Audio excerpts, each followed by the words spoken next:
1955, esa dictadura militar es una dictadura muy salvaje y todo lo que estaba vinculado al peronismo lo destruyó, lo rompió, lo prohibió, lo quemó, lo explotó.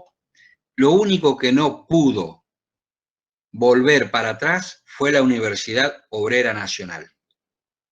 Primero porque había dado resultado, más allá de las críticas, había dado resultado. Y segundo, había decenas de miles de estudiantes formándose. Haber cerrado la Universidad Obrera Nacional hubiera generado un problema mucho más grande de lo que ya había tenido esa dictadura militar. Así que, paso siguiente, en el otro próximo gobierno democrático, la UON se convierte en la UTN, en la Universidad Tecnológica Nacional que ustedes conocen. Entonces, si yo tengo que decir, che, ¿cuál es un antecedente de la Universidad Tecnológica Nacional? Y tengo que pensar en los primeros institutos prácticos de Mañasco, de aquella época que fue cambiando, modificándose a través del tiempo. En un momento se convirtió en la Universidad Obrera Nacional y por último en la UTN.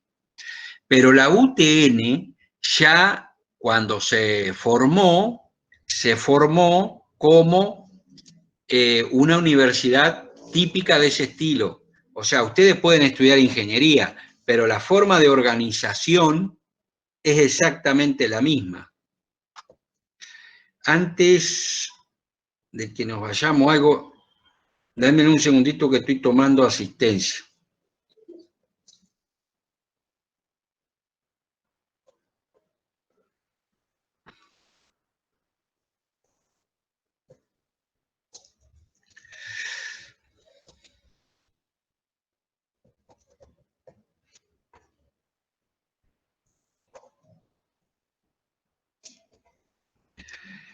¿Quién está con la cámara que dice María Julia Benítez?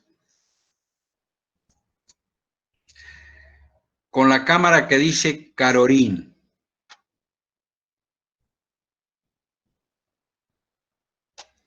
No está nadie, la prendieron y se fueron.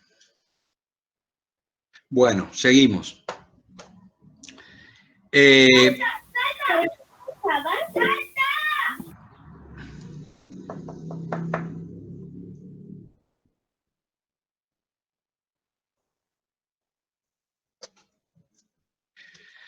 Seguimos. El próximo material que viene tiene que ver con un concepto que se llama educación libre o laica.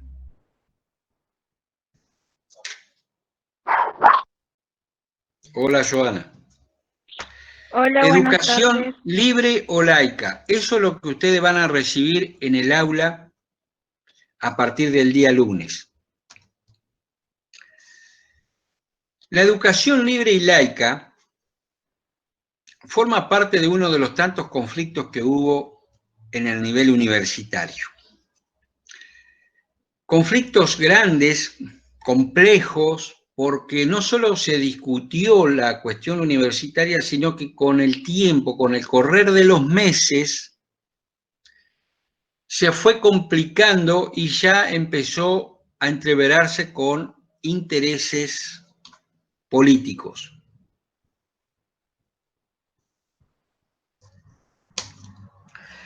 Fue un simple proyecto al principio presentado por un diputado nacional radical de acá de Gualeguaychú, el doctor Domingo Orena, que falleció hace unos poquitos años, ya de casi 100 años. El doctor Domingo Orena presenta una propuesta para que se le reconozca a la Iglesia Católica la posibilidad de otorgar títulos universitarios. Había habido una experiencia hacia mitad de 1920 en donde la Iglesia Católica quiso abrir una universidad. De hecho, la abrieron, trabajaron 4 o 5 años, pero el Estado nunca les reconoció los títulos a esa gente que estudió en esa universidad. La Iglesia Católica lo dejó pasar al principio, después con Perón, en ese momento que habían hecho esos arreglos políticos con Perón, le volvió a pedir sobre lo mismo. Perón se lo negó. Así que cuando tuvieron la oportunidad de nuevo, volvieron sobre el tema y Domingo Arena lo va a conversar con el presidente Frondizi, hombre del radicalismo, y con el ministro de Educación, Macay, de apellido, un hombre de acá de Gualeguay, y presentan esa propuesta. ¿Por qué tenía que ir por ley?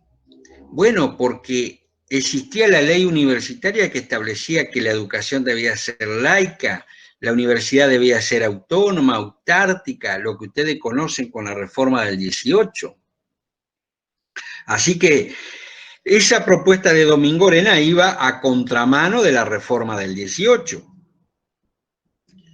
De tal manera que una simple discusión sobre ese tema empezó a tomar volumen político y fue un caos. Marchas de un lado, marchas del otro.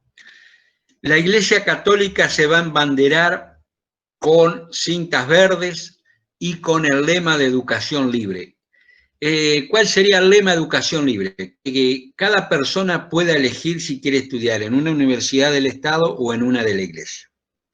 Por otro lado, la gente que seguía pretendiendo que las universidades pertenecieran al Estado Nacional y que a su vez muchos de esos docentes ya grandes habían formado parte de la reforma del 18, no querían renunciar a aquellas viejas luchas de una universidad autónoma, autártica, con libertad de pensamiento, con libertad de cátedra, porque queda claro que si se le otorgaba la autorización a la Iglesia Católica, nada de esto iba a haber. Libertad de cátedra no va a haber. Nadie enseña marxismo en la Iglesia Católica, por dar un ejemplo. ¿Se entiende? Nadie va a debatir de pronto a favor del aborto. Olvídense. ¿Se entiende? O sea que esa propuesta tiraba por tierra años y años de luchas estudiantiles. Y gente que a esa altura ya eran profesionales, eran dirigentes políticos, imagínense ustedes que se pusieron al frente de esa lucha. Miren, ya hace de eso 60 años. Aún hoy no se ha vuelto a convocar manifestaciones tan grandes en el país de un lado o del otro por un motivo político. Están consideradas las más grandes de las manifestaciones en la historia argentina. Fue tan grande la repercusión que hay cosas que aparecen como inentendibles al principio, porque decir, ¿y en Gualeguaychú qué pasó? Si no había universidades, ni siquiera había profesorado en Gualeguaychú. Estaba la Escuela Técnica 2, la Escuela Técnica 1, el Colegio Nacional Clavarino y la Escuela Normal. Bueno, los estudiantes del Clavarino y de la Escuela Normal tomaron el establecimiento, se sumaron a la lucha.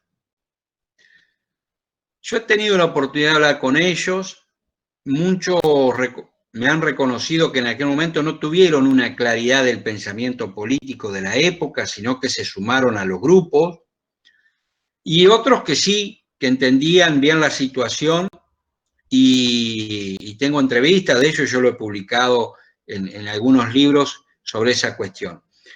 ¿Qué le quiero decir con este ejemplo pequeño de Gualeguaychú? En principio una ciudad alejada, totalmente marginal para la época. Ubiquémonos